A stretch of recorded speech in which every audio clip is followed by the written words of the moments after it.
துரோகங்கள் எத்தனையோ கண்டிருப்பான் தலைவன், துன்பங்கள் எத்தனையோ கடந்திருப்பான் தலைவன்.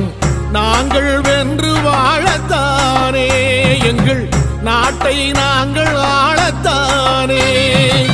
பாரங்கள் எத்தனையோ சுமந்திருப்பான் தலைவன், உறவுகள் எத்தனையோ இழந்திருப்பான் தலைவன். தடைகளை வென்று போகத்தானே, எங்கள் தலைமுறை மகிழ்ந்து வாழத்தானே. அவன் கடமையை பார்த்தான், அடையமக்குள்ளே பணிவு. அவன் கட்டளை கேட்டான், அடையமக்குள்ளே துணிவு. அவன் கொட்டும் போரிசை பற்றி துளைக்கிடும் சக்தி பெரும் மடக்காலம். அவன் சுட்டும் விரல் இசை முட்டி முழங்கிடும் கட்சி